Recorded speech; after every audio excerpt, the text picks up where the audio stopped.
Welcome to my channel students. आप देख रहे हैं अभी फर्स्ट फ्लाइट बुक के दूसरा पोएम फायर एंड आइस।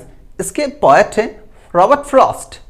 उन्होंने अर्थ या वर्ल्ड को खत्म होने के कारण बताए हैं। दो कारण से अर्थ खत्म होने वाला है, आइदर फायर और आइस के वजह से। उन्होंने फायर और आइस को कंपेयर किया है ह्यूमन डिस्ट्रक्टिव इमोशंस से। उन्होंने कहा है कि ह्यूमन ह्यूमन बीइंग्स जो होते हैं अपने इमोशंस को कंट्रोल नहीं कर पाते हैं। वो अपने डिज़ायर को कंट्रोल नहीं कर पाते हैं और अपने डिज़ायर को कंप्लीट करना चाहते हैं, फुलफिल करना चाहते हैं, जिसकी वजह से एक डिज़ायर फुलफिल तो होता है लेकिन दूसरे डिज़ायर फुलफिल नहीं हो पाते हैं और इस डिज़ायर के स्ट्रैप में रह जाते हैं और अपने लाइफ को बर्बाद कर लेते हैं, ख़त्म कर लेते हैं। और उसी तरह से अर्थ भी ख़त्म होने वाला है। देखते हैं इस पोएम में शुरू से।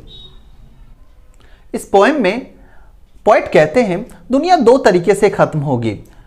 कुछ लोग का मानना है कि दुनिया खत्म फायर के कारण से होगी और वो ये इसलिए बोल रहे हैं क्योंकि उन्हें पता है कि फायरी डिजायर क्या होती है और पोएट भी फायर को ही फेवर कर रहे हैं। लेकिन उन्होंने ये भी कहा अगर दुनिया को खत्म दोबारा होना होगा तो फायर के अलावा आइस में उतनी ही पोटेंशियल है जितना आइस में, और दुनिया को खत्म करने में आइस का भी उतना ही बराबर योगदान हो सकता है।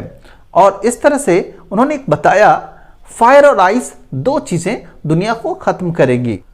फायर को कंपेयर करते हैं डिजायर, ग्रीड और लस्ट से। वो कहते हैं कि ये चीज जो इमोशंस है, ह्यूमन इमोशंस है, इनका कोई अंत नहीं होता है। जब आप उसको फुलफिल करने की कोशिश करते हैं तो एक फुलफिल होता है और फिर ये बढ़ता चला जाता है, ये स्प्रेड होता है। ठीक उसी तरह से जैसे कि फायर स्प्रेड होते हैं और जब हम इसको पूरे करने की कोशिश करते हैं तो ये ह्यूमन लाइफ को ख़त्म कर देता है और डिस्ट्रॉय कर देता है हमारी लाइफ को, जिसकी वजह से हम लोग क्रूएल होते जाते हैं, हम लोग इगोइस्ट होते हैं और हम लोग फाइनली बन जाते हैं सेल्फिश पीपल। इसीलिए उन्होंने इसे काफ़ी डिस्ट्रक्टिव इमोशंस कहा है, लस्ट, ग्रीड और डिजायर को। दूसरी तरफ पोएट आइस को कंपेयर करते हैं हेटफुल नेचर से, मतलब नफरत से, जिद से और रूखे स्वभाव से। उन्होंने कहा कि लोग बहुत जल्दी दूसरे की खुशी या दुख का ख्याल नहीं करते हैं, दूसरे की किसी भी फीलिंग्स का ख्याल नहीं करते हैं। और उन्होंने बताया कि दूसरे को दुख पहुंचाना उन्हें अच्छा लगने लगता है और इस तरह से आप देख सकते हैं कि ये दोनों के दोनों बहुत ज़्यादा तेज़ी से फैल रहे हैं। फायर एंड आइस बहुत तेज़ी से फैल रहे हैं। इसी वजह से अर्थ या तो फायर की वजह से ख़त्म होना है या तो आइस की वजह से ख़त्म होना है। ठीक है।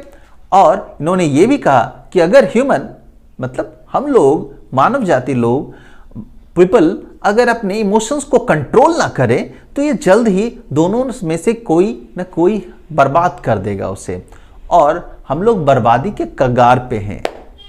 चलिए स्टूडेंट्स देखते हैं अब long answer questions and previous year questions.